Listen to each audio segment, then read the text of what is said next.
नमस्कार बच्चों, कैसे हैं आप सभी।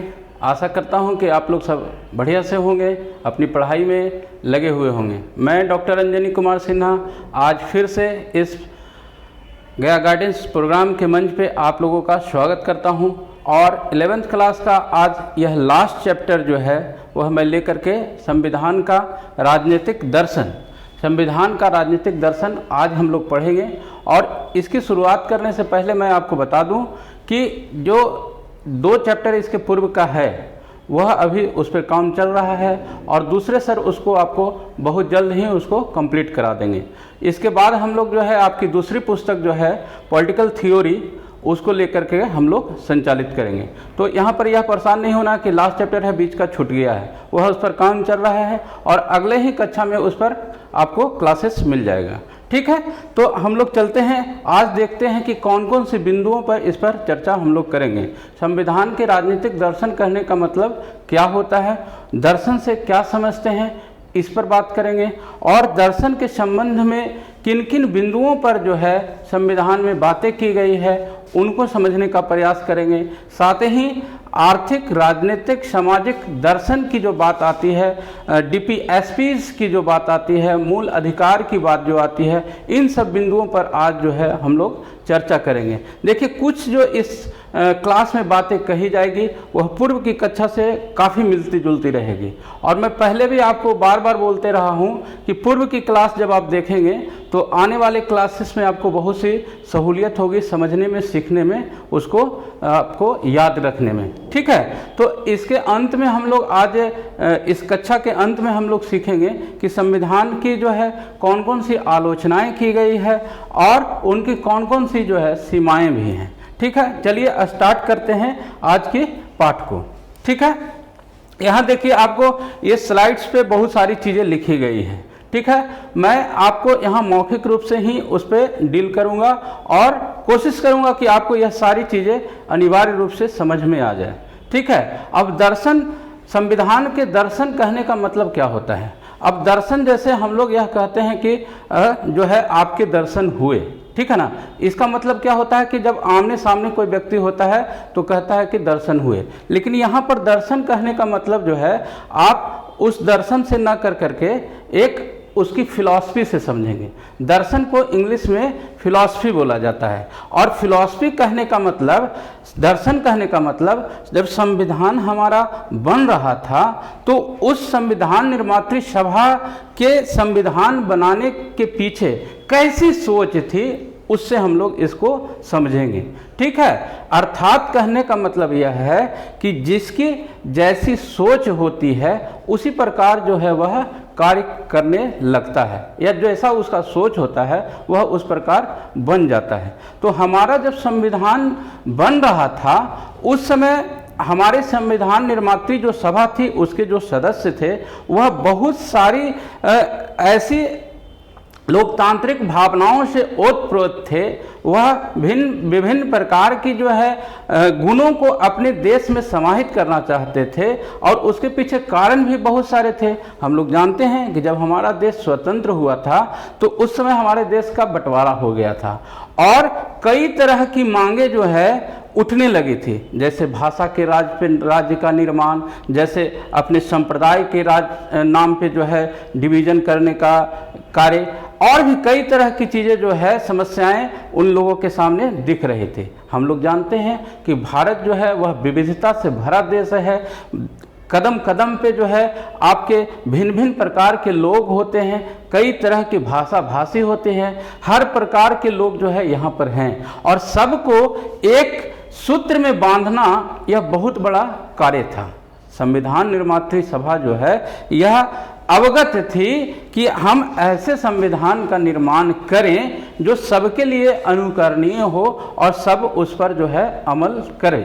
ठीक है, तो इन सब बातों को ध्यान में रख करके जो व्यवस्थाएं की गई इसी को हम लोग जो है आज इसके अंतर्गत देखेंगे। और दर्शन कहने का मतलब जो है आप एक लाइन में यह समझेंगे कि संविधान निर्माण के पीछे जो ऐसी सोच उनकी थी वह कैसी थी, इस चीज़ की जानकारी को ही हम दर्शन के रूप में समझेंगे। ठीक है, और अगर हम लोग बात करें संविधान की प्रस्तावना की तो हम लोग यह जानते हैं कि वह क्या है, एक संविधान की कुंजी है, संविधान का दर्पण है, और सिर्फ प्रस्तावना के जानकारी से ही हम पूरे संविधान के बातों को, उसके दर्शन को समझ पा सकते हैं। ठीक है, तो हम आगे चर्चा करेंगे कि संविधान निर्मात्री जो सभा थी वह किन किन बिंदुओं पर बात करी है। ठीक है, देखिए, अगर आप being a political science students, मैं उम्मीद करता हूं कि आपको भारतीय संविधान की प्रस्तावना अनिवार्य रूप से याद होगी। अगर आप सरकारी विद्यालय से पढ़े लिखे हैं तो मैं जहां तक जानता हूं प्रत्येक सरकारी विद्यालय में जो है प्रस्तावना अनिवार्य तो नहीं होता है, लेकिन गवाया जरूर जाता है, और उसको अगर आप लोग फॉलो किए होंगे तो यह कंठाग्र आपको याद होगा। तो उसकी जो शुरुआत होती है, हम भारत के लोग भारत को एक संपूर्ण प्रभुत्व संपन्न, देखिए यहाँ पर चीजें लिखी हुई है, प्रभुत्व संपन्न, समाजवादी, पंथ निरपेक्ष, लोकतंत्रात्मक गणराज्य, इस तरह से कर करके जो है प्रस्तावना की शुरुआत होती है, और अंत में जो है हम लोग क्या करते हैं, आज इस संविधान सभा में अंगीकृत, अधिनियमित और आत्मार्पित करते हैं। इस तरह से उसका जो है समापन होता है। इस प्रस्तावना में कई बिंदु ऐसे आते हैं जो विद्यार्थियों को, छात्रों को समझने में परेशानी होती है। जैसे यहाँ पर लिखा हुआ है संपूर्ण प्रभुत्व संपन्न, तो इसका आशय हम लोग समझेंगे कि क्या होता है, समाजवादी कहने का क्या मतलब होता है, पंथ निरपेक्ष कहने का क्या मतलब होता है। इन बिंदुओं पर जो है आज चर्चा करेंगे, और ये बिंदु जो हैं वही हमारे संविधान के जो है वह दर्शन है। इसमें कौन कौन सी चीज़ें ऐसी कही गई है जो भारतीय नागरिकों को विकास के लिए आवश्यक है। ठीक है, तो इन सब चीज़ों का जो है आज हम लोग इस पर विस्तार पूर्वक चर्चा करेंगे। और यह जान लीजिए आप लोग कि हमारा इतिहास ही इस प्रकार रहा है कि हम लोकतांत्रिक मूल्यों का जो है हमेशा से आदर करते रहे हैं। जब हमारे के यहाँ सतयुग और ये राजतंत्र की व्यवस्था हुआ करती थी, उस समय भी आपको देखने को मिलता होगा कि राजाओं के समूह में मंत्रियों का एक समूह रहा करता था जो राजा को सलाह देने का कार्य किया करते थे। ठीक है, और जब हम लोग बुद्ध के काल में भी अगर देखते हैं तो वहाँ भी इस तरह की जो है पहला लोकतंत्र की बात जो है वह बुद्ध के समय में ही जानी जाती है। इस तरह की चीज़ें हम लोग जानते हैं। तो कहीं ना कहीं सिर्फ संविधान से तो यह ऑफिशियली जो है लीगली यह आ गया, लेकिन उसके पूर्व में भी हमारे समाज में इन सब चीज़ों की उपस्थिति रही है। ठीक है, तो उन सब से हम लोग कहीं ना कहीं प्रभावित थे, और उसी का कारण जो रहा है कि हम लोग अपने संविधान में इन सब मूल्यों को शामिल करने का कार्य किए थे। ठीक है, अब यहाँ पर देखिए, मैं थोड़ा सा आपको यहाँ पर यह बताने का प्रयास कर रहा हूँ कि जब हम लोग स्वतंत्र हुए थे 1947 में, उसी समय पाकिस्तान भी जो है वह निर्मित हुआ था। और अभी जस्ट मैं आपको बताया था कि जिसकी जैसी भावना होती है, हम लोग धर्म शास्त्र में इस तरह की भी चीज़ें पढ़ते हैं कि जैसे जिसकी भावना रहती है उसकी जो है वह उसी प्रकार सब चीज़ें दिखती है। कहा जाता है कि जाके रहे भावना जैसी, प्रभु मूर्ति देखिए तैसी। जिसको जिस प्रकार की सोच उसके माथे में, दिमाग में चलते रहती है, वह सारी चीज़ें उसको उसी प्रकार नज़र आती है। एक इंसान जो अच्छे होते हैं उसको सारी चीज़ें अच्छी दिखती है, और जो जिस नेचर का रहता है उसको इंसान उसी प्रकार दिखता रहता है। ठीक है, तो यहाँ पर हम क्या देख रहे हैं कि भारत और पाकिस्तान दोनों एक जैसे तो थे, एक ही पार्ट थे, लेकिन जब वो अलग अलग हुए तो कहाँ भारत के संविधान में जो है वह शांति और लोकतांत्रिक मूल्यों की बात की गई, आज वह उसकी पहचान अलग है। और जबकि पाकिस्तान की अगर हम लोग बात करें तो वह एक कट्टर राष्ट्र के रूप में, इस्लामी राष्ट्र के रूप में जाना जाता है, और उनकी स्थिति जो है हमारे राष्ट्र से बहुत ही भिन्न है।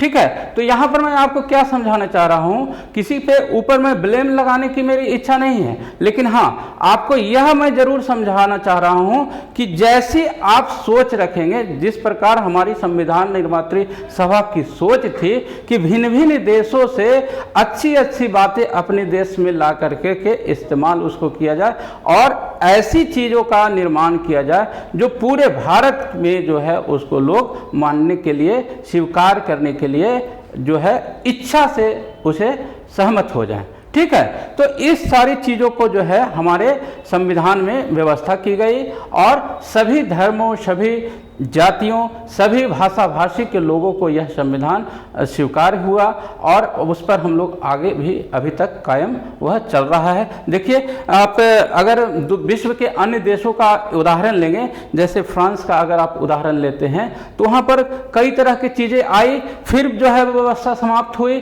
फिर आई, फिर गई, लोकतंत्रात्मक व्यवस्था आई, फिर राजतंत्रात्मक व्यवस्था आई। इस तरह की चीज़ें वहाँ पर कई बार होते रही है। लेकिन हमारा जब संविधान बना और जब हम लोग इंडिपेंडेंट हुए, उसके बाद सुचारू रूप से जो है वह चीज़ें चल रही है। अगर फिर पाकिस्तान का आप लोग उदाहरण लेंगे तो पाकिस्तान में भी इस तरह की चीज़ें होती रही है, लोकतांत्रिक मूल्यों की जो है वहाँ पर बहाली हुई। लेकिन फिर कितने बार जो है आप देखे होंगे, पूर्व की क्लास में मैं इसको चर्चा किया हूँ कि वहाँ पर सरकारें बदली है और डिक्टेटरशिप आया है। वहाँ पर लोगों की क्या वैल्यू होती है, उनको कितने राइट्स प्राप्त हैं, वो किस स्थिति में जी रहे हैं, वह आप देख पाते हैं। मैं यहाँ पर किसी एक देश की बात नहीं कर रहा हूं, विश्व में आप कई ऐसे देश आप ले सकते हैं, जैसे आप नॉर्थ कोरिया का उदाहरण ले सकते हैं, लीबिया का ले सकते हैं, अभी आप करंट में अफगानिस्तान का देख सकते हैं, जहां पर किस प्रकार से जो है वह मानव अधिकारों का हनन हो रहा है। तो इन सब चीज़ों से जो है हमारी संविधान निर्मात्री सभा जो थी वह चाहती थी कि हमारे देश के जो लोग हैं, चाहे वह किसी भी धर्म, किसी भी जाति, किसी भी संप्रदाय से बिलोंग करते हों, उनके वो सारे अधिकार मिले, वह स्वतंत्रता पूर्वक उसमें निवास कर सके, वह अपनी इच्छा के अनुसार व्यवसाय रोजगार कर सके। इन सारी बातों को सुनिश्चित करने के उद्देश्य से ही वह कार्य कर रहे थे और आज हम लोग जो है उसी पर कार्य कर रहे हैं। यह हम लोग के लिए गर्व की बात है। ठीक है, तो आगे इन्हीं सब बिंदुओं पर हम लोग जो है चर्चा करेंगे। अभी तक जो मैं बातें कहा हूं वह यही सब सारी बातें इसमें लिखी हुई है, आप इसको खुद से भी बाद में पढ़ सकते हैं। ठीक है, तो यहाँ देखिए आपको जो है कुछ बिंदुओं पर हम लोग आज चर्चा करेंगे कि कैसे जो है राजनीतिक दर्शन की बात हम लोग इसके अंतर्गत समझेंगे। ठीक है, तो यहाँ पर जो कुछ बिंदु मैंने पॉइंट वाइज लिख रखा है, इन बिंदुओं को जो है हम बाद में एक एक कर करके उस पर विस्तार से चर्चा करेंगे। इसमें आपको मैं पहले भी बताया हूँ कि यह बिंदु बार मैं इसलिए करके आपको देता हूँ ताकि वह रिवीजन करने में आपको सहूलियत हो सके। ठीक है, तो यहाँ पर देखिए हम लोग पढ़ेंगे व्यक्ति की स्वतंत्रता के बारे में समझेंगे, सामाजिक न्याय क्या है, धर्मनिरपेक्षता से क्या आशय है, और संघीय शासन व्यवस्था की बात करेंगे जो लास्ट क्लास में भी मैं आपको इस संबंध में चर्चा किया था। सार्वभौम मताधिकार क्या होता है, यूनिवर्सल फ्रेंचाइज जिसको कहते हैं। इन सब बिंदुओं पर जो है आगे हम चर्चा करेंगे और मूल अधिकार का एक अलग क्लास ही हुआ था इस संबंध में आपको। तो इन सब बिंदुओं पर हम लोग बारी बारी से चर्चा करेंगे और उसको समझने का प्रयास करेंगे। ठीक है, आइए देखते हैं पहला जो है व्यक्ति की स्वतंत्रता। अब स्वतंत्रता बहुत ही आपको छोटी सी शब्द है, लेकिन इसकी इंपॉर्टेंस अगर आप देखेंगे तो यह बहुत बड़ा इंपॉर्टेंस है। मैं अगर बताऊं कि दुनिया की सारी चीज़ें आपको अगर दे दी जाए और यह नहीं दिया जाए तो मैं समझता हूं कि शायद ही कोई यह व्यक्ति होगा जो इसको एक्सेप्ट करेगा।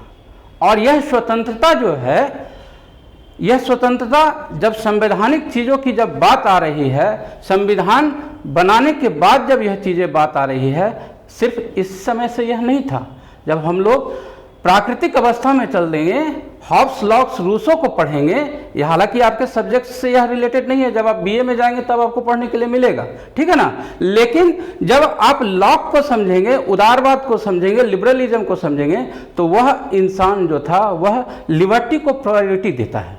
वह 3 प्रकार के अधिकार जब की बात करता है, लाइफ, लिबर्टी और प्रॉपर्टी, और उन तीनों अधिकारों में वह प्रॉपर्टी को सबसे ज़्यादा इंपॉर्टेंस देता है। लेकिन वह लिबर्टी की शुरुआत आप समझ लीजिए कहाँ से कर रहा है। हमारा संविधान जब बना उस समय तो इसमें समाहित चीज़ें हुई, लेकिन यह पहले से भी चली आ रही है।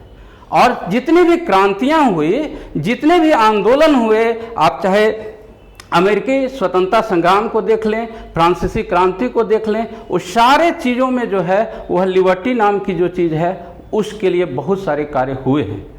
ठीक है, तो लिबर्टी कहने का मतलब यह हुआ कि आपको अपने डेवलपमेंट के लिए, आपको अपने विचार रखने के लिए, आपको अपने अभिव्यक्ति की स्वतंत्रता जो है वह इसके तहत आपको प्रदान की जाती है। और जब हम भारतीय संविधान के मूल अधिकारों की चर्चा करते हैं, अनुच्छेद 14 से 18 की चर्चा करते हैं, तो उसके अंतर्गत ये सारी चीज़ें जो है आपको बताई गई है। जब चैप्टर 3 हुआ था मूल अधिकार का, तो वह दूसरे सर इस पर आपको काफ़ी विस्तार से सारी चीज़ें बताए हैं। ठीक है, तो यहाँ पर आप यह समझ लें कि स्वतंत्रता वह बुनियादी चीज है जिसके बिना इंसान जो है वह शायद ही कोई ऐसा होगा, या तो वह भगवान के रूप में होगा या दानव के रूप में होगा, तभी वह चीज़ें एक्सेप्ट कर सकता है। अदरवाइज जो है मैं नहीं समझता हूं कि वह स्वतंत्रता अपना छोड़ करके बाकी सारी चीज़ें जो है वह एक्सेप्ट कर सकता है। आप इमेजिन करिए कि आपको सारी चीज़ें उपलब्ध करा दी जाए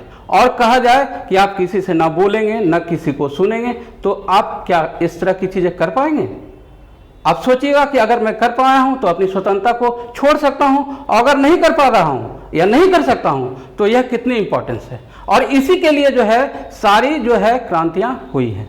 ठीक है, तो ये हमारे संविधान का अभिन्न अंग है और मूल अधिकार के रूप में हम लोग इसको जानते हैं। ठीक है, चलिए आगे पर चलते हैं और सामाजिक न्याय की बात करते हैं। यह भी हमारे संविधान में चीज़ें दी गई हैं। प्रस्तावना में जो है हम लोग बात करते हैं, क्या बात करते हैं कि हम भारत के लोग भारत को एक संपूर्ण प्रभुत्व संपन्न समाजवादी कहने से क्या मतलब होता है कि समाज के जो लोग हैं उनको अपने डेवलपमेंट के अवसर मिलने चाहिए, और जो संसाधन होते हैं, जो उत्पादन के साधन होते हैं, उस पर किसी एक व्यक्ति का अधिकार समाजवादी व्यवस्था में नहीं होता है। उस पर नियंत्रण स्टेट का होता है, राज्य का होता है, और उस व्यवस्था में वह जो भी नागरिक होते हैं उसको डेवलपमेंट का अवसर मिलता है। और यह समाजवादी व्यवस्था कहने का मतलब होता है कि जो पिछड़े लोग होते हैं, जो अल्पसंख्यक हैं, जो दबे कुचले हैं, जो सताए हुए लोग हैं, जो परेशान किए हुए लोग होते हैं, उनके उत्थान के लिए, उनके विकास के लिए कई सारे आरक्षण की भी व्यवस्था इस व्यवस्था में की जाती है। ऐसा नहीं है कि सबको समान अवसर दिया जाता है। समान अवसर देने का मतलब यह कतई नहीं होता है कि सबको खुले छोड़ दिया जाए। वह फिर जो है वहाँ पर जो डेवलप्ड लोग होते हैं वह आगे निकल जाते हैं, और जो नीचे के लोग होते हैं उसको अवसर नहीं मिल पाता है। लेकिन इस व्यवस्था में उनके उत्थान के लिए गवर्नमेंट कुछ स्पेशल जो है प्रोविजंस भी लाने का प्रयास करती है। ठीक है, और यहाँ पर देखिए आपको राजा राम मोहन राय और स्वामी विवेकानंद की जो है मैं यहाँ पर कोट्स लाया हूँ, उनके कार्यों को यहाँ पर बताने का, आपको समझाने का प्रयास कर रहा हूँ कि राजा राम मोहन राय जो है उनके कई सारे कार्य जो है समाज के उत्थान के लिए, समाज के विकास के लिए हमेशा वह तत्पर रहे हैं। महिला सशक्तिकरण को लेकर के, विधवा विवाह को लेकर करके, इन बिंदुओं पर वह कई सारे कार्य उनके आपको पूर्व की कक्षा में भी आप हिस्ट्री की अगर क्लास देखे होंगे तो इस सब बिंदुओं पर बात की गई है, और यहाँ अगर नहीं पढ़े होंगे तो 9वां 10वां में भी इन चीज़ों को जो है आप पढ़े होंगे। ठीक है, तो यह देख लीजिए विवेकानंद जो है जस्टिस राणा डे की बात करते हैं तो वो धर्म से जोड़ करके आपको सामाजिक न्याय की बात करते हैं कि हमारे जो सामाजिक न्याय हैं वह उससे विमुख हम लोगों को नहीं होना चाहिए। इस प्रकार की चीज़ें वह बात करते हैं। ठीक है, आगे हम लोग देखते हैं, अगले बिंदु पर चर्चा करते हैं विविधता तथा अल्पसंख्यकों के अधिकार के प्रति सम्मान। अभी हम पूर्व में आपको बातें बताए थे कि जब संविधान निर्मात्री सभा यह काम कर रही थी, संविधान निर्माण की जो काम हो रहा था, तो उस दरमियान कई धर्मों के लोगों को, कई भाषा भाषी के लोगों को, अल्पसंख्यकों को इस प्रकार के कानून बनाने की जरूरत थी, इस प्रकार के संविधान बनाने की जरूरत थी जो सबको स्वीकार्य हो। ऐसा ना हो कि संविधान बने और उसको जब कोई लागू नहीं कर पाए अपने पर, वह उसको एक्सेप्ट नहीं करे, तो फिर वह ऑर्डर नहीं रह जाता, वह निरर्थक हो जाता है। तो यह चीजें जो है बनाने के पूर्व यह संविधान निर्मात्री सभा के दिमाग में यह चीज़ें चल रही थी, उनके यह मन मस्तिष्क पर कहीं न कहीं चल रहा था। और यही कारण है कि संवैधानिक प्रोविजंस के आधार पे विभिन्न प्रकार के व्यवस्था जो है की गई, और इसके कारण जो है आप देखते होंगे कि मूल अधिकार में यह चीज़ें चर्चा की गई है। बात अगर हम करें अनुच्छेद 28 की, अनुच्छेद 29 की, अनुच्छेद 30 की, तो यह जो है अल्पसंख्यकों से संबंधित है, धर्म से संबंधित है, और उसको अपने धर्म के प्रचार प्रसार करने की, उसके अपने समाज के जो अपनी भाषा के लोग जो हैं उनको विद्यालय खोलने की, अल्पसंख्यक विद्यालय की व्यवस्था है, उसके प्रचार की व्यवस्था है। इन सब बिंदुओं पर जो है उनको आपको अधिकार संविधान निर्मात्री सभा दे चुकी है। और हम लोग जानते हैं कि मूल अधिकार एक नकारात्मक अधिकार होता है, निगेटिव अधिकार होता है। कैसे निगेटिव अधिकार होता है? निगेटिव अधिकार इन सेंस में होता है कि कोई भी राज्य जो है वह अधिकार देना नहीं चाहती है, वह सबको सता करके दबा करके रखना चाहती है। अगर हमारा संविधान यह अधिकार नहीं देता तो कोई गवर्नमेंट आपको यह अधिकार नहीं देने जा रही थी, लेकिन हमारी संविधान निर्मात्री सभा यह आपको दे चुकी है। तो यह आप राज से लेते हैं, जबरदस्ती कह लीजिए, राज देता नहीं है, राज उस अधिकारों की सुरक्षा करता है और उसके ऊपर जो है वह सर्वोच्च न्यायालय उस पर निगाह रखती है। ठीक है, तो इन सारी चीज़ों की व्यवस्था जो है हमारे संविधान में की गई है। ठीक है, अगले बिंदु पे बात करते हैं हम लोग धर्मनिरपेक्षता। धर्मनिरपेक्षता से हम लोग क्या समझते हैं, और यहाँ पर धर्मनिरपेक्षता आप राष्ट्र की धर्मनिरपेक्षता को भी जोड़ के चलेंगे। धर्मनिरपेक्ष राष्ट्र कहने के रूप में हम लोग भारत को जानते हैं। भारत का कोई राष्ट्र अब अगर यह कहता है कि हम धर्मनिरपेक्ष हैं तो इट मीन्स आप क्या समझते हैं? क्या उसका कोई धर्म नहीं है या वह सारे धर्मों को मानता है? आप हमें बताइएगा। और अगर आपको नहीं आता है तो मैं आपको बता दूं कि धर्मनिरपेक्ष की बात जो है हमारे संविधान में कहीं नहीं लिखी हुई है। क्या लिखी हुई है? वहाँ पर पंथ निरपेक्ष लिखा हुआ है। जब आप प्रस्तावना पढ़ेंगे तो वहाँ पर लिखा हुआ है कि एक संपूर्ण प्रभुत्व संपन्न समाजवादी पंथ निरपेक्ष, ना कि धर्मनिरपेक्ष। ठीक है, तो पंथ निरपेक्ष कहने का क्या मतलब होता है? आम बोलचाल की भाषा में हम लोग वह धर्मनिरपेक्ष शब्द बोलते हैं, लेकिन दोनों में जो है अंतर होता है। खैर, इस पर जो है मैं आपको बता दूं कि इसके पीछे कहने का मतलब यह होता है कि एक राष्ट्र जो है अगर अपने आप को धर्मनिरपेक्ष कहता है तो वह जितने भी धर्म हैं उसको वह समान आदर भाव से वह देखता है। एक राष्ट्र धर्म के नाते किसी धर्म को यह घोषित नहीं करता है कि मैं हिंदू राष्ट्र हूँ, मैं मुस्लिम राष्ट्र हूँ। जिस प्रकार पाकिस्तान जो है अपने आप को इस्लामी राष्ट्र घोषित करता है, अन्य देश जो है अपने अपने ईसाई धर्म के, कई सारे देश जो है अपना एक राष्ट्र धर्म घोषित करता है। लेकिन भारत का कोई जो है वह राष्ट्रीय धर्म नहीं है, वह समान रूप से सभी धर्मों का आदर सत्कार करता है और उसको प्रचार प्रसार करने की भी पूरी छूट देता है। ठीक है, और हम लोग जब धार्मिक अधिकार की बात करते हैं जो आपके अनुच्छेद 25 से 28 में वर्णित है, तो यह कहता है कि आप इवन किसी भी धर्म में आप जन्म लिए हों, आप किसी भी दूसरे धर्म को एक्सेप्ट कर सकते हैं, कहीं इस तरह की कोई बात आपको रोक नहीं सकता है। लेकिन हाँ, वह जबरदस्ती नहीं होना चाहिए, वह आपको फोर्सली जो है बदलाव नहीं होना चाहिए। आए दिन हम लोग समाचार पत्रों में देखते हैं कि धर्म परिवर्तन की बात आती है, तो वह धर्म परिवर्तन जो है जबरन होता है और वह गलत होता है, तो वह धर्म जो है वह स्वीकार नहीं होता है। लेकिन आप अपने इच्छा से, आप अपने मन से जब इस तरह के कार्य करते हैं तब उस पर किसी तरह की कोई पाबंदी नहीं होती है। ठीक है, तो ये इसका मतलब हम लोग क्या समझ रहे हैं कि आपको धर्म मानने की स्वतंत्रता है, राष्ट्र का कोई धर्म नहीं है, वह सभी धर्मों का समान रूप से जो है वह आदर सत्कार करता है। ठीक है, चलिए आगे देखते हैं सार्वभौम मताधिकार के, जिसको इंग्लिश में यहाँ पर लिखा हुआ है यूनिवर्सल फ्रेंचाइज। अब ये कौन सी चीज़ है, इसको समझने का हम लोग इसके अंतर्गत प्रयास करते हैं। देखिए, हमारी संविधान निर्मात्री सभा भी इस पर आपको अधिकार दे चुकी है। ठीक है, और इसके अंतर्गत जो है जब कोई व्यक्ति 18 वर्ष का हो जाता है तो वह अपनी नाम जो है मतदाता सूची में वह दर्ज करा सकता है, और मतदाता सूची में जब वह नाम दर्ज करा लेता है तब वह एक मताधिकार का अधिकारी हो जाता है, वह अपना मत जो है देने के योग्य हो जाता है। लेकिन सिर्फ 18 वर्ष होने की आवश्यकता नहीं है, उसका नाम जो है मतदाता सूची में होना अनिवार्य है, तभी वह मतदान कर सकता है, अदरवाइज वह मतदान करने का अधिकारी नहीं होगा। आप यह जान लें कि इसको पाने के लिए, मताधिकार को पाने के लिए हम लोग बहुत जो है खुशनसीब इस मामले में हैं कि जैसे ही हमारा देश स्वतंत्र हुआ तो सार्वभौम कहने का मतलब जितने लोग जो हैं वह सबको यह अधिकार प्राप्त हो गया। अगर आप बात करेंगे यूएसए की और अन्य दूसरे विश्व के देशों में तो वहाँ सबको एक साथ जो है यूनिवर्सल फ्रेंचाइज का अवसर नहीं मिला था। महिलाओं को तो बहुत समय के बाद जो है उनको वोट डालने की आज़ादी मिली थी, अधिकार मिला था।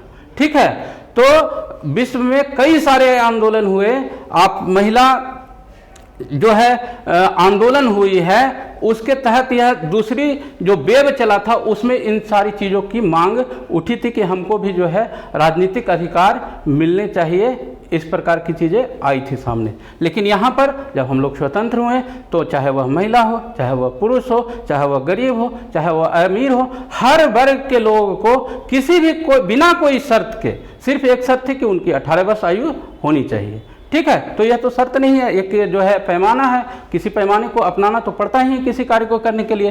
तो इन सारी चीज़ों को जो है यहाँ पर देखिए, सारी जो मैं चीज़ें बोल रहा हूँ ये सारी चीज़ें इसमें लिखी हुई है, आप अभी इसको ध्यान से सुने। और पढ़ते वक्त मैं आप लोग से पहले भी रिक्वेस्ट किया हूँ कि आप हमेशा पेन और पेपर जो है अपने साथ रखें, जो भी इंपॉर्टेंट चीज़ें आपको लगती है वह जरूर से नोट कर लिया करें, क्योंकि ऐसे आप सुनेंगे तो सुनेंगे, सुनी हुई बातें जो है बहुत कम याद रहती है, और जब आप पेपर और पेन ले करके बैठेंगे तो वह चीज़ें आपको ज़्यादा समझ में आएगी, वो आप उसको नोट कर लेंगे कक्षा के समय ही, तो वह आपको रिवीजन करने में भी आपको बहुत सारा फायदा उससे मिलेगा।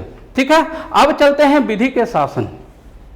विधि का शासन, यह देखिए आपको यहाँ पर लिखा हुआ है एक किताब का नाम जो डायसी का है, the law of the constitution, the law of the constitution. और जो पहला क्लास हुआ था इसके अंतर्गत संविधान से संबंधित, संविधान क्यों और कैसे, उसमें इनकी तस्वीर भी लगाई गई थी। अगर आप उस कक्षा को नहीं देखे हैं तो जा करके उसको जरूर देखें, आपको और बहुत सारी चीज़ें इस संबंध में क्लियर हो जाएगी। अब यहाँ पर कहा गया है विधि का शासन। विधि का शासन क्या जरूरी है या नहीं जरूरी है? क्या हम लोग प्राकृतिक अवस्था में जिस प्रकार मानव रह रहा था वो ठीक है, या फिर जैसे जैसे विकास हुआ, जैसे जैसे सभ्यता डेवलप हुई, वह आज की स्थिति ठीक है?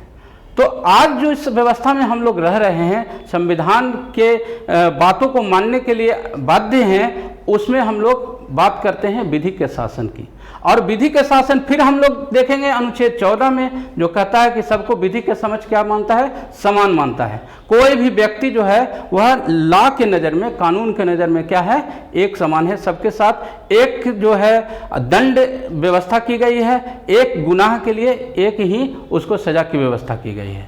विधि के शासन कहने का क्या मतलब होता है कि जिस प्रकार देखिए यहाँ पर 14 से 18 की बात की गई है, और 14 जो है हम लोग को यह व्यापक रूप में प्राप्त है, क्योंकि इसके अंतर्गत न सिर्फ भारतीय नागरिकों को बल्कि भारत में रहने वाले कोई भी जो नागरिक होते हैं वह इस पर समान रूप से लागू होता है। ठीक है, चाहे वह फॉरेनर ही हो या और कोई भी क्यों ना हो, उस पर समान रूप से लागू होता है। लेकिन बात 15 से 18 की अगर हम लोग करें तो वह सिर्फ भारतीय नागरिकों की उसमें बात होती है, दूसरे लोगों पर वह लागू नहीं होता है। और इसके अंतर्गत जो है वह आपको अनिवार्य रूप से जो लॉ है, जो हमारी व्यवस्था है, उसके तहत ही कार्य किए जाने की जरूरत होती है। ठीक है, चलिए अब बात करते हैं शक्तियों के पृथक्करण सिद्धांत की। इसकी चर्चा हम लोग पहले भी 2 बार हमें याद है कि कर चुके हैं, लेकिन आज इस कक्षा का जो कंक्लूजन है वह इसके दर्शन बिना इसके बताए वह पूरी नहीं हो सकता था। ठीक है, तो शक्ति का पृथक्करण कहने का क्या मतलब होता है कि शक्तियों का डिवाइडेशन, एक केंद्र की सरकार, एक राज्य की सरकार और एक स्थानीय सरकार की जो है हम लोग चर्चा पूर्व में भी किए हैं। ठीक है, 3 स्तर पर जो है हम लोग बात किए थे, और हम लोग यह भी देखे हैं कि शक्ति का पृथक्करण जो है किस प्रकार किया गया है। संघ सूची की बात की गई है, समवर्ती सूची की बात की गई है, राज्य सूची की बात की गई है, और सब पर जो है राज्य सूची पर राज्य जो है कानून बना सकता है, केंद्र सूची पर जो है वह केंद्र सरकार कानून बना सकती है, और समवर्ती सूची पर दोनों लोग जो है वह कानून बना सकते हैं। और अगर किसी तरह का विवाद उत्पन्न होती है तो वह केंद्र सरकार की जो कानून होते हैं उसी को लोग मान्य होता है। ठीक है, तो ये चीज़ें जो है यहाँ पर सारी चीज़ें आपको बताई गई है। पूर्व की क्लास अगर आप देख रखे होंगे तो यहाँ पर आपको समझने में किसी भी प्रकार की कोई परेशानी नहीं हो रही होगी। चलिए यह देखते हैं, संविधान की सर्वोच्चता का सिद्धांत पढ़ते हैं। देखिए लास्ट जो क्लास हुई थी संघवाद, उसमें एक यह पॉइंट भी आया था, इसमें यह पॉइंट आया था कि संविधान जो है सर्वोच्च है, और उस पर एक कोने में तस्वीर लगा के मैं आपको दिखाया था कि संसद भवन के ऊपर जो है संविधान की प्रति लगाई गई थी। यह बोध क्यों कराया गया था आपको? ताकि आप यह समझ पाएं कि संविधान जो है वह सबसे बड़ा है, सर्वोच्च है, सबसे ऊंचा है, ठीक है। और जो संसद कानून बनाती है वह अगर संविधान के उल्लंघन करने वाले कानून बनाती है तो वह उस पर भी जो है वह उसको रिजेक्ट कर सकता है, उसको खारिज कर सकता है, उसको रोक सकता है, उसको वहीं पर बंद करा सकता है, ठीक है ना। तो ये चीज़ें जो है संविधान की सर्वोच्चता का जो है बात होती है। और इसके अंतर्गत जो है हम लोग क्या देखे थे कि यह एकीकृत है, एक ही संविधान के जरिए जो है पूरे देश में लागू होता है। अमेरिका की अगर हम लोग बात किए थे तो वहाँ पर क्या देखे थे कि केंद्र की अलग जो कानून हुआ करते थे, राज्य के अलग कानून हुआ करते थे। इस तरह से जो है हम लोग पूर्व की कक्षा जो हुई थी संघवाद, एकात्मक सरकार और संघात्मक सरकार का जब अंतर पढ़े थे उसमें ये सारी चीज़ों को हम लोग वर्णन किए थे, है ना। चलिए अब एक फिर आ रहा है आपके सामने पॉइंट, संघीय शासन व्यवस्था। संघीय शासन व्यवस्था भी जो है हमारे संविधान का एक इम्पॉर्टेंट दर्शन के रूप में जाना जाता है। संघीय शासन व्यवस्था के हम लोग अंतर्गत लास्ट क्लास हुई थी उसमें हम लोग क्या पढ़े थे कि 2 स्तर पर सरकारों का जो है होना अनिवार्य होता है, लिखित संविधान का होना अनिवार्य होता है, 2 सदन की व्यवस्था होती है, एक स्वतंत्र न्यायपालिका की व्यवस्था होती है। इन सब बिंदुओं पर हम लोग खूब विस्तार से चर्चा पूर्व की कक्षा में किए थे। और ये जो अनुच्छेद यहाँ पर शॉर्ट में लिखा हुआ है इनका भी मैं विस्तार से आपको बात वहाँ पर करके बताया था। अनुच्छेद 1 जो है वह क्या कहता है कि भारत राज्यों का संघ होगा। और मैं आपको बताया था, आप ध्यान रखेंगे कि फेडरल शब्द का इस्तेमाल जो है हमारे संविधान में कहीं नहीं हुआ है, ठीक है। क्या हुआ है, यूनियन ऑफ स्टेट्स जो है वह लिखा हुआ है। और किस अनुच्छेद में लिखा हुआ है, अनुच्छेद 1 में लिखा हुआ है, ठीक है। और अनुच्छेद 2 क्या कहता है कि नए राज्यों का निर्माण या स्थापना जो है उस पर बात करता है। अनुच्छेद 3 बात किस पर करता है, अब किसी स्टेट का क्षेत्र का विस्तार, उसकी सीमा का विस्तार, उसकी सीमा में परिवर्तन, उसके नाम में परिवर्तन, इन बिंदुओं पर जो है अनुच्छेद कौन बात करता है, 3 बात करता है। और 370 जो है वह जम्मू कश्मीर से जुड़ा हुआ था, हालांकि इसका अब जो है वह जो समस्या थी वह समाधान कर लिया गया है, ठीक है। और 371 का यहाँ लिखा हुआ है जो विशेष राज्य के दर्जा जो है नागालैंड के संबंध में यह चीज़ें यहाँ पर लिखी गई है, विशेष राज्य का दर्जा उसको प्राप्त है। और आप लोग अगर बिहार के विद्यार्थी हैं तो आप देखे होंगे कुछ समय पहले तक जो है बिहार सरकार भी यह सेंट्रल से मांग करते रही है कि हमको भी विशेष राज्य का जो है दर्जा दिया जाए, हालांकि वह उसे अभी तक प्राप्त नहीं हुआ है, लेकिन प्रस्ताव गया है। क्यों ऐसा मांग होता है, क्यों ऐसी चीज़ें की जाती हैं, इसके अंतर्गत जो है वह केंद्र सरकार की एक जो है उस स्टेट को बहुत सारी सुविधाएं दी जाती है, फंडिंग की जाती है, काफ़ी सस्ते सामान व्यवस्था वहाँ पर होते हैं और उस राज्य के लोग जो है वह सस्ती चीज़ों को खरीदने में सक्षम हो पाते हैं, ठीक है। वहाँ पर केंद्र सरकार की बहुत सी चीज़ें जो है वह चलते रहती है, ठीक है। अब हम लोग बात करते हैं संपूर्ण प्रभुत्व संपन्न, लोकतांत्रिक, धर्मनिरपेक्ष, समाजवादी। हालांकि बहुत सी चीज़ें जो है यह प्रस्तावना में आपको इससे जुड़ी हुई चीज़ें दिख रही होगी। अब संपूर्ण प्रभुत्व संपन्न मैं आपको बता दूं कि संपूर्ण प्रभुत्व संपन्न कहने का क्या मतलब होता है। आप लोग संप्रभुता का नाम सुने हैं? संप्रभुता किससे कहते हैं? संप्रभुता जो है वह एक देश को खुली स्वतंत्रता देती है अपने निर्णय करने के, अपने कार्य करने की। और जब आप स्टेट थ्योरी पढ़ेंगे, अभी आपको पढ़ना नहीं है, जब आप आगे कक्षा में जाएंगे, बीए में जाएंगे तो आप पढ़ेंगे स्टेट थ्योरी। स्टेट के कौन कौन से तत्व होते हैं, तो उसके लिए 4 चीज़ों का जो है होना आवश्यक होता है। पहला होता है एक निश्चित भूभाग, दूसरा होता है एक जनसंख्या, निश्चित जनसंख्या, और तीसरा होता है सरकार, और चौथा होता है संप्रभुता। तभी कोई एक राज्य कहला पाता है। और अगर हम बात करें being a political science student, तो अगर मैं आपको बताऊं कि जैसे हम लोग अभी क्या जानते हैं कि भारत में 28 राज्य हैं, लेकिन पॉलिटिकल साइंस के भाषा में इन 4 चीज़ों का जो है जब तक उसमें उपस्थिति नहीं होती है तो वह राज्य नहीं कहलाता है। अगर मैं कहूं कि बिहार राज्य नहीं है पॉलिटिकल साइंस के भाषा में, तो आपको थोड़ी देर के लगेगा कि सर ये क्या कह रहे हैं, लेकिन मैं सत्य कह रहा हूं। कंप्लीट राष्ट्र, कंप्लीट स्टेट के रूप में जो है वह बिहार नहीं माना जाएगा। कंप्लीट स्टेट कहने का मतलब सिर्फ इंडिया से बात आती है। और क्यों ऐसा आता है, जो चार चीज़ों का तत्व जो मैं बता रहा हूँ आपको, संप्रभुता जो यहाँ पर देखिए लिखी हुई है, संपूर्ण प्रभुत्व संपन्न, वह उसके दो भाग होते हैं, एक इंटरनल सोवरेनिटी और दूसरा एक्सटर्नल सोवरेनिटी अर्थात संप्रभुता। ठीक है, तो बिहार की अगर हम बात करें तो इंटरनल अपने एरिया में तो वह स्वतंत्र होता है, लेकिन जैसे ही वो बिहार रीजन से बाहर जो है वह निर्णय करने में सक्षम नहीं होता है। ठीक है ना, तो वहां पर वह हाफ के माध्यम से, मतलब अगर कहें कि 4 पॉइंट में 3.5 पॉइंट उसके पास मिलता है, 0.5 से वह उस मानक को पूरा नहीं करता है। ठीक है, तो इस बात को हम कैसे जानेंगे, तो हम लोग जानेंगे कि भारत में जो है यह चीज़ें जो है वह मौजूद है, और एक स्वतंत्र जो राष्ट्र होते हैं उसी में यह चीज़ें होती है, उसके अंतर्गत राज्यों में जो है यह चीज़ें नहीं होती है। ठीक है, ये आप लोग ध्यान रखेंगे। तो संपूर्ण प्रभुत्व संपन्न कहने का मतलब अपने विवेक से, अपने राष्ट्र के जरूरत के अनुसार जब आप निर्णय करते हैं, जब आप पॉलिसी बनाते हैं बिना कोई बाहरी दबाव के, तब वह हम कहेंगे कि वह संपूर्ण प्रभुत्व संपन्न राष्ट्र है।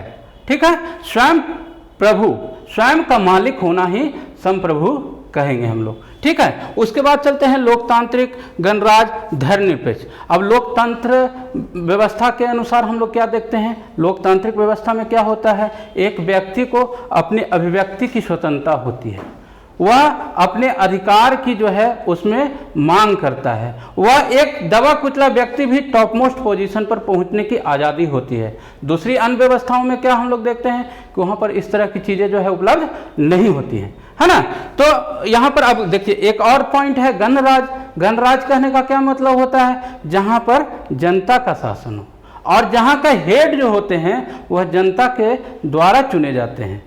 हाँ, हालांकि यहाँ पर हम लोग भारत की जब बात करते हैं तो राष्ट्रपति हेड होते हैं, और भारत के राष्ट्रपति जो है प्रत्यक्ष रूप से जो है भारतीय जनता द्वारा नहीं चुने जाते हैं, लेकिन जनता के चुने गए प्रतिनिधि से वह चुने जाते हैं, तो वह कहीं ना कहीं जो है वह जनता के ही प्रतिनिधि माने जाते हैं। ठीक है, अर्थात कहने का मतलब यह समझ लीजिए कि इसकी इम्पोर्टेंस यह है, इसकी अनिवार्यता यह है कि वहाँ का शासक जो होगा, प्रधान जो होगा, वह क्या होगा, चुना गया होना चाहिए। ठीक है, धर्मनिरपेक्ष और समाजवाद की चीज़ें जो है मैं अभी पूर्व में ही आपको बता दिया हूँ। ठीक है, अब चलते हैं संसदीय शासन प्रणाली की ओर। संसदीय शासन प्रणाली, यह हम लोग जब प्रधानमंत्री की क्लास हुई थी उसमें हम लोग खूब विस्तार से बातें पढ़े थे इसको।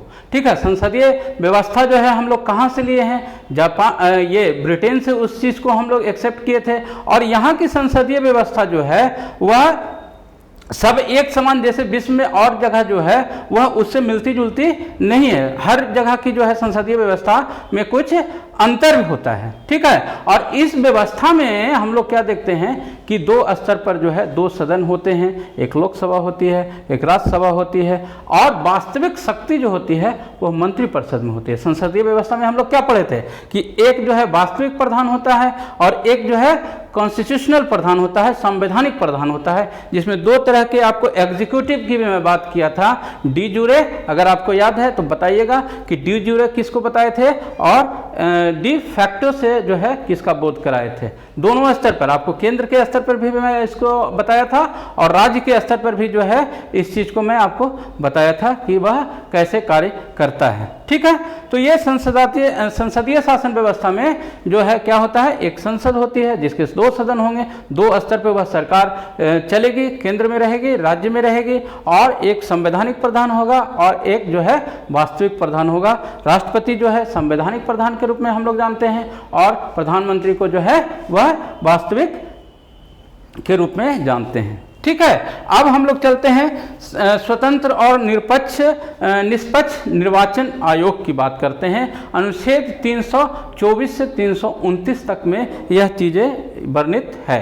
ठीक है, और भारतीय निर्वाचन आयोग जो है वह न सिर्फ केंद्र सरकार के इलेक्शंस के लिए बल्कि राज्य सरकार के इलेक्शंस के लिए भी वह उत्तरदायी होती है, चाहे वह विधानमंडल का इलेक्शन हो चाहे वह संसद का इलेक्शन हो, दोनों की जिम्मेवारी जो है उसके ऊपर होती है। ठीक है, और स्थानीय सरकार, स्थानीय जो प्रशासन होता है, PRIs जिसको बोलते हैं, उसका इलेक्शन कराने के लिए राज्य निर्वाचन आयोग कार्य करती है। ठीक है, तो इन अनुच्छेदों के माध्यम से जो भाग 15 में वर्णित है वह स्वतंत्रता पूर्वक कार्य करती है। और जब हम लोग पूर्व की कक्षा पढ़े थे तो उसमें क्या देखे थे कि यह जो है निर्वाचन आयोग क्या है, एक एकात्मक सरकारी व्यवस्था जो है उसके अंतर्गत जो है कार्य करता है, क्योंकि इसके जो सदस्य हैं वह किसके द्वारा नियुक्त होते हैं, राष्ट्रपति के द्वारा नियुक्त होते हैं। वह किसके प्रति उत्तरदायी होता है, राष्ट्रपति के उत्तरदायी होता है, केंद्रीय सरकार के प्रति उत्तरदायी होता है। लेकिन वह कार्य किसके लिए करता है, वह कार्य न सिर्फ केंद्र के लिए बल्कि राज्यों के लिए भी वह कार्य करता दिखता है। ठीक है, अब अगले पॉइंट की ओर तरफ चलते हैं, न्यायपालिका की स्वतंत्रता। देखिए यहाँ सुप्रीम कोर्ट की जो है खूब अच्छी सी तस्वीर लगा करके आपको उसका बोध कराया जा रहा है कि यही हमारी जो है आपका सर्वोच्च न्यायालय है, और इसी की जो है बात मानने के लिए पूरा देश जो है वह बाध्य होता है। जब कोई समस्या इस प्रकार हो जाती है जिससे जो है केंद्र में या राज्यों के बीच में विवाद उत्पन्न होने लगता है, तो उस स्थिति में जो है वह समाधान करने का कार्य जो है वह सर्वोच्च न्यायालय ही करता है। और सर्वोच्च न्यायालय जो है वह किसी भी लॉ को, किसी भी कानून को, किसी भी विधेयक को जब वह पास होकर के लॉ बन जाता है उसको वह रोक सकता है, अगर वह संविधान के मान्यता के, संविधान के जो मूल तत्व हैं उसके विरुद्ध अगर इस तरह की कोई कार्रवाई होती है। ठीक है, और हम लोग क्या देखते हैं कि ये जो संस्था है सर्वोच्च न्यायालय, उसके अंतर्गत जितने भी लोग होते हैं, चाहे वह चीफ जस्टिस हों, अन्य न्यायाधीश हों, उन सब की नियुक्ति के लिए जो है वह केंद्र सरकार कार्य करती है, राष्ट्रपति कार्य करते हैं, उसके प्रति वे उनकी जवाबदेही होती है। और उसके अंतर्गत जो है जितने भी वह उच्च न्यायालय हैं या और भी जितने कोर्ट्स हैं वह उसके नियमों के आलोक में ही कार्य करने के लिए बाध्य होते हैं। ठीक है, अब चलते हैं मूल अधिकार की ओर। देखिए मूल अधिकार एक अलग जो है पाठ के रूप में आपको पढ़ाया जा चुका है, और मैं नहीं समझता हूं कि उसमें आपको किसी प्रकार की कोई कमी रही है, वह अच्छे से आपको सारी चीज़ें समझाई गई है। लेकिन यहाँ पर मैं फिर से आपको 2 मिनट में यह सारी चीज़ें, इसके पीछे की जो हिस्ट्री क्या है वह मैं आपको बता देता चाहूँगा। तो मूल अधिकार जो है वह कैसे आया, क्यों यहाँ शामिल किया गया, कहाँ से यह चीज़ें आई। तो सबसे पहले आप यह कॉन्सेप्ट क्लियर रखेंगे कि हमारे संविधान में मूल अधिकार जो है वह यूएसए के संविधान से लिया गया है। कहाँ से लिया गया है, यूएसए के। और वहाँ कैसे आया, जो वहाँ आप जानते हैं कि अमेरिकी स्वतंत्रता संग्राम जब 1776 में हुआ था, तो वहाँ पर जब आज़ाद हुआ, आप लोग को यह पता है कि इंग्लैंड का वह भी कभी गुलाम हुआ करता था। इंग्लैंड ऐसा देश है जो कहा जाता है कि उसके यहाँ कभी सूर्यास्त नहीं हुआ करता था, कहीं ना कहीं उसके उपनिवेश में सूर्य उगा हुआ रहता था। और आज जो विकसित देश के रूप में अमेरिका को हम लोग जानते हैं वह भी इंग्लैंड का कभी गुलाम हुआ करता था। तो जब 1776 में वह क्रांति हुई और वह स्वतंत्र हुआ, तो उस समय तो वहाँ पर यह चीज़ें नहीं लागू हुई। लेकिन 1789 में स्वतंत्रता संग्राम जो है आपका हुआ फ्रांस का, और इसके बाद उस पर जो है फोकस ज़्यादा होने लगा। ठीक है, और आपका अमेरिका के अधिकार पत्र के रूप में यह चीज़ें जानी गई। जब उसमें बाद में संशोधन, 10वां संशोधन हुआ था, उसमें इसके बाद जो है अधिकार नाम की जो है एक ऐड किया गया, और उसके बाद वहाँ पर लोगों को इस प्रकार की चीज़ें उपलब्ध कराई गई। ठीक है, और वहीं से हम लोग जो है सीख कर करके अपने संविधान में शामिल किए, और जो भी भारतीय नागरिक हैं उनको इन चीज़ों से जो है वह अधिकार दिया गया। और एक चीज़ और क्लियर रखेंगे आप लोग कि भारतीय मूल अधिकार जो है वह किस अनुच्छेद में वर्णित है, किस अनुच्छेद में वर्णित है। तो यहाँ हम लोग क्या देख रहे थे, मूल अधिकार की बात हम लोग जो है बात कर रहे थे। ठीक है, और इसके अंतर्गत कई सारी बातों पर हम लोग चर्चा किए थे। आपके फ्रांसीसी क्रांति, आपकी अमेरिका की क्रांति जो हुई थी, वहाँ से इसकी शुरुआत मानी जाती है। और यहाँ पर मैं आपको बता रहा था कि यह ध्यान रखेंगे कि 12 से जो है 35 तक में मूल अधिकार की चर्चा की गई है, यह याद रखिएगा। कई बार मैं परीक्षा में खुद देखा हूँ कि यह आया है प्रश्न कि मूल अधिकार किस अनुच्छेद में वर्णित है। वहाँ पर आपको दे दिया जाएगा 12 से 32, 14 से 32, 12 से 35, तो आप भ्रम में पड़ जाएंगे। ठीक है, 32 तक तो आदमी पढ़ता है, लेकिन उसके बाद की चीज़ें जो है वह नहीं पढ़ता है। तो आप इसको याद रखेंगे कि कितने में वर्णित है, 12 से 35 तक में चीज़ें वर्णित है। ठीक है, आगे हम लोग चलते हैं। संविधान संशोधन संबंधी जो संसद की शक्ति है उसकी चीज़ें की बातें हम लोग करते हैं। अब देखिए, यह भी आपको जब आपका विधायिका सर पढ़ा रहे थे उसमें यह चीज़ें आपको बताई गई है। ठीक है ना, अगर आप पूर्व की कक्षा देखे होंगे तो यह चीज़ें उसमें आई है। और यहाँ पर मैं आपको बता दूं कि यहाँ पर जो हमारा संविधान में संशोधन करने की जो बात आती है वह दो प्रकार जो है वह बात आती है। एक तो है कि कठोर संविधान जो है हमारा है, उसमें संशोधन की प्रक्रिया जो है वह काफ़ी मुश्किल होती है, और कुछ केसेस में जो है वह सामान्य रूप से भी जो है वह उसमें संशोधन किया जाता है। ठीक है, और कठोर जब हमारा संविधान संशोधन होता है, जब उसमें राज्यों की भी सहमति ली जानी होती है और 2/3 बहुमत से जब वह पास होता है तभी वह संशोधन हो पाता है। लेकिन सामान्य संशोधन में वह इस तरह की कोई बाध्यता नहीं होती है। ठीक है, और यह आप देखिए, यहाँ पर एक लाइन लिखा हुआ है नीचे कि संसद यह अपने जो उसका अनुच्छेद 368 में जो अधिकार है संशोधन करने का, उसके माध्यम से वह अपने पावर्स को जो है वह बढ़ा नहीं सकता है। ठीक है, वह संशोधन कर सकता है, लेकिन उसके जरिए अपने पावर में जो है वह क्या वृद्धि नहीं कर सकता है, यह आप लोग ध्यान रखेंगे। ठीक है, आगे चलते हैं। न्यायिक पुनराविलोकन या न्यायिक पुनरीक्षण की जो है शक्ति की बात करते हैं। अब देखिए, आप लोग यह देखे होंगे कि कोर्ट जो होता है अपने निर्णय को ही खुद बदलते रहता है। आज वह कुछ डिसीजन देता है, कुछ समय के बाद कहता है कि नहीं, यहाँ पर जो है यह गलत हुआ था, इसको जो है आज यह फैसला दिया जा रहा है।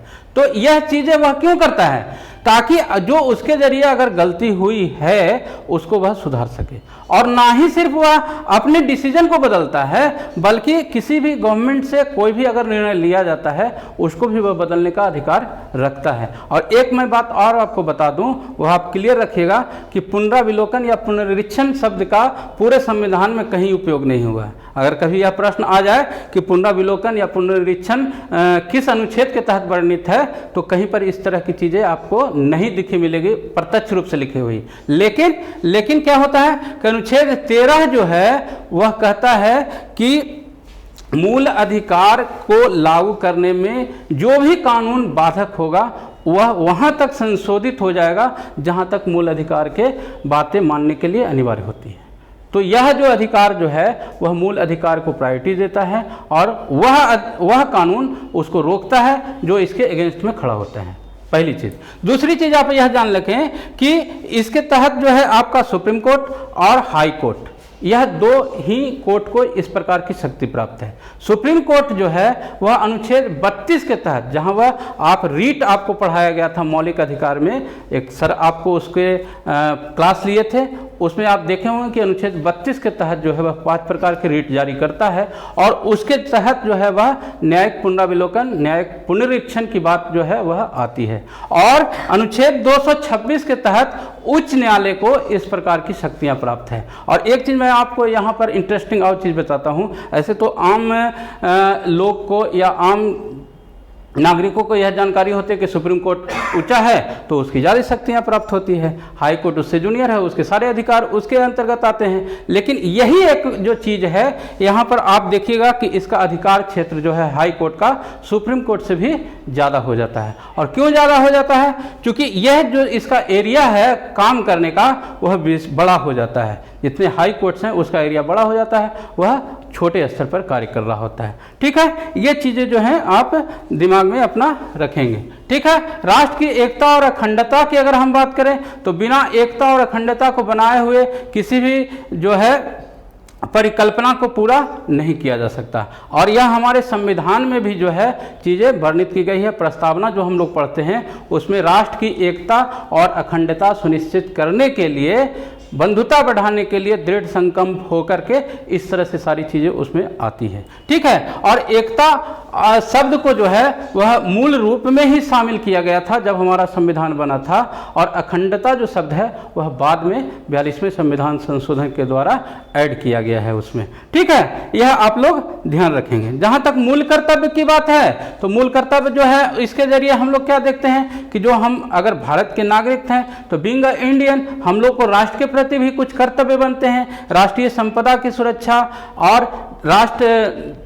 धर्म का पालन, राष्ट्रीय तिरंगे का सम्मान, इन सब चीज़ों का जो है 11 प्रकार की चीज़ें उसमें बात की गई है, जिसको हम लोगों को जो है पालन करने की आशा की जाती है संविधान के द्वारा। अब देखते हैं राज्य के नीति निर्देशक तत्व की बात करते हैं। DPSP इसको शॉर्ट में बोलते हैं, directive principle of state policy इसको बोला जाता है, और भाग 4 के अंतर्गत जो है यह चीज़ें आती है। क्या होती है चीज़ें? अब देखिए, जो भी राज्य पॉलिसी कुछ बनाती है तो ऐसे नहीं है कि जो मन में आया रात को सपना सोचा और वह दिन में जो है उसको लागू कर देता, ऐसी चीज़ें नहीं होती हैं। उसके लिए जो है वह एक पॉलिसी, एक जो है प्रिंसिपल निर्धारित होता है, और इस प्रिंसिपल के आधार पे ही वह अपने कार्यों को लागू करता है। जैसे DPSP में यह चीज़ें दी गई है कि आप अपने नागरिकों के हित में जो है कार्य करें, अपने नागरिकों के उत्थान के लिए, विकास के लिए पॉलिसीज बनाएं, और उनको सामाजिक जो व्यवस्था है उसमें ऊपर लाने का प्रयास करें। इस सारी चीज़ों की जो है व्यवस्था उसके अंतर्गत की गई है।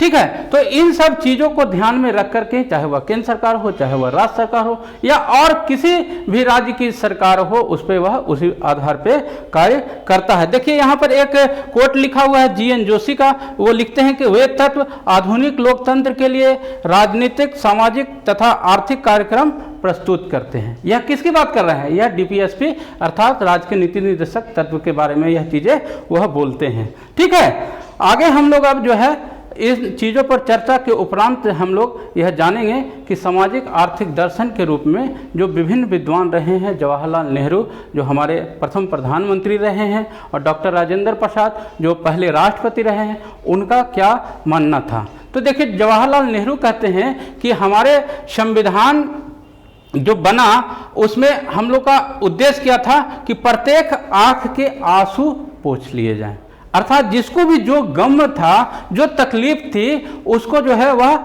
हटाने के लिए, उसको जो है संतुष्ट करने के लिए, उनके विकास के लिए, उनकी आवश्यकताओं की पूर्ति के लिए जो है कार्य हम लोग करें, इस प्रकार की वह भावना रखते हैं। ठीक है, अब देखिए राजेंद्र प्रसाद क्या कहते हैं कि संविधान निर्माताओं का ध्येय क्या था?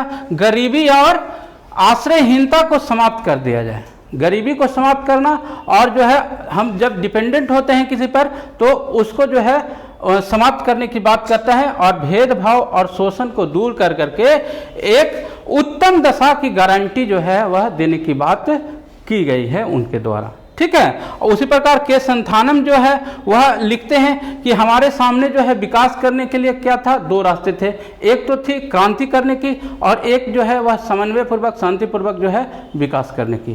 तो हमारे संविधान में क्रांति वगैरह की जो है कोई चर्चा नहीं है, और उसके तहत हम लोग विकास करने के जो है कभी और उन्मुख हुए भी नहीं हैं। हम लोग जो है समन्वय और शांति से जो है अपने लक्ष्य को प्राप्त करने के उसके समर्थक रहे हैं। ठीक है, यहाँ पर देखिए कुछ उद्देश्य, प्रस्ताव और प्रस्तावना की बात की गई है। पूर्व की कक्षा में आपको यह सारी चीज़ें बताई गई है कि प्रस्तावना और उद्देश्य प्रस्ताव का दम रिलेशन जो है बहुत है।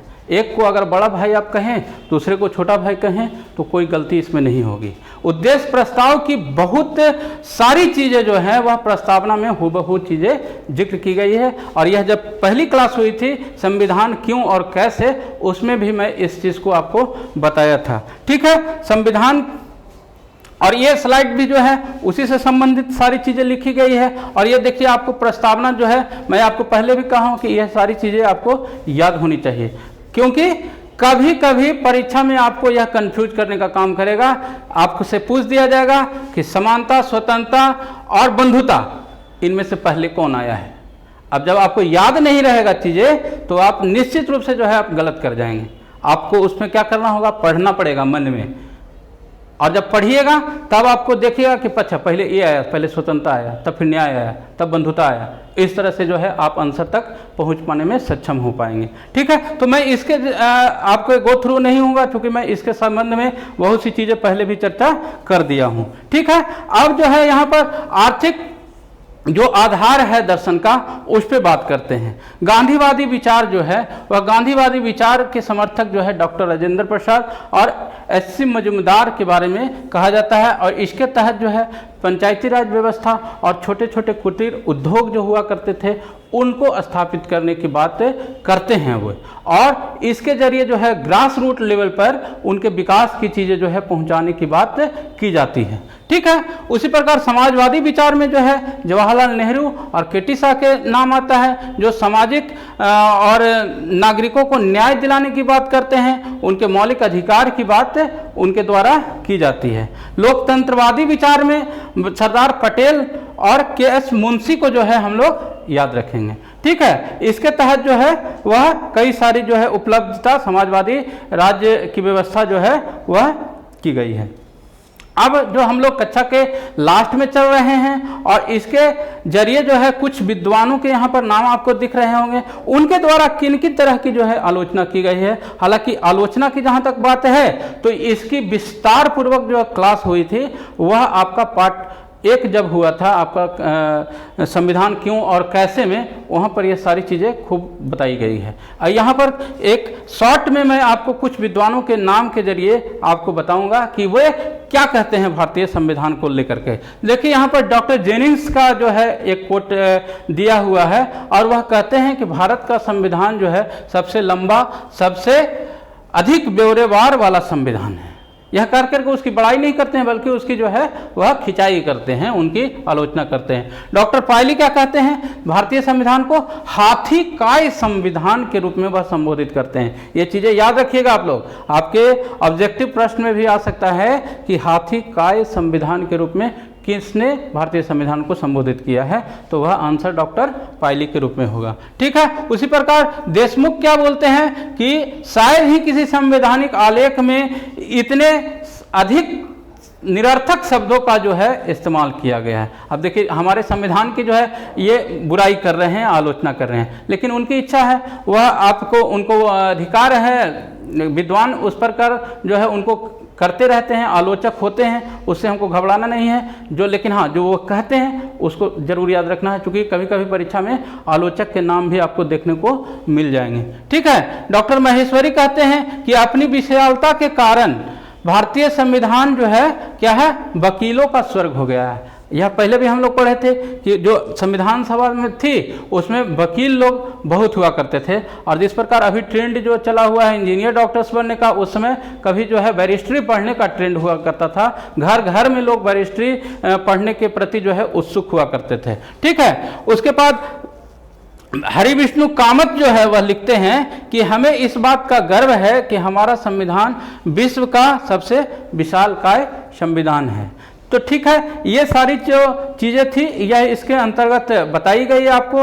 और निष्कर्ष के रूप में हम यहाँ पर फिर से 2 कोट लेकर के उपस्थित हुए हैं। वह बीबी मजूमदार लिखते हैं कि हमारा भारतीय संविधान जो है वह तिलोत्तमा है। तिलोत्तमा कहने का क्या मतलब होता है कि उसमें तिल भर भी जो है कोई कमी नहीं है, वह उत्तम है।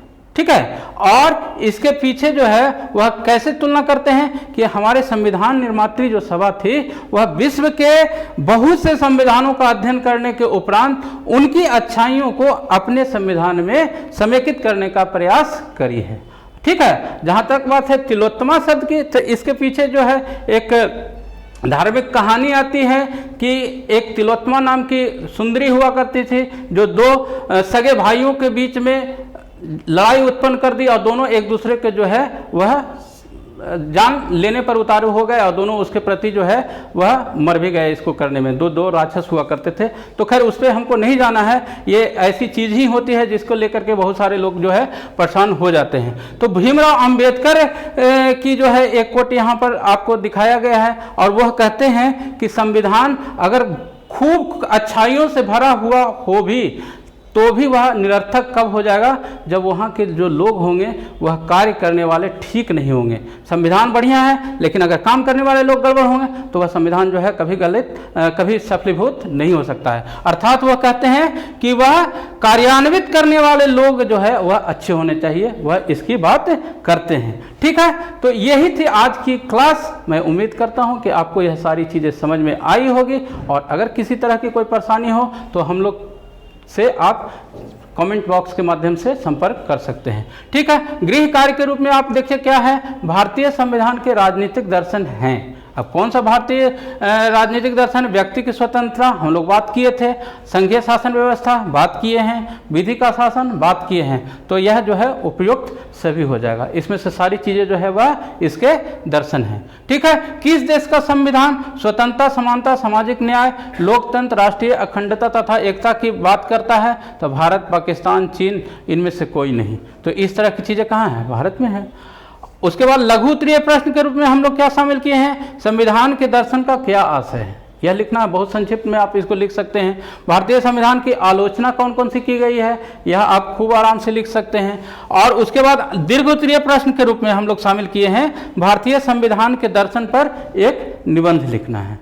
ठीक है, तो यही थी आज की क्लास। आई होप कि आपको ये सारी चीज़ें समझ में आई होगी, और अगर किसी भी प्रकार की कोई परेशानी होती है तो आप हम लोग से कमेंट बॉक्स के माध्यम से, गया गाइडेंस प्रोग्राम के माध्यम से संपर्क कर सकते हैं। और इस क्लास को ना सिर्फ अपने पास तक सीमित रखें, अपने मित्रों के पास, अपने परिवार में, अपने अन्य नीडी पर्सन के पास पहुंचाने में हम लोगों का जरूर सहयोग करेंगे। और ठीक है, फिर मिलते हैं हम लोग अगले क्लास में। तब तक के लिए धन्यवाद, बाय।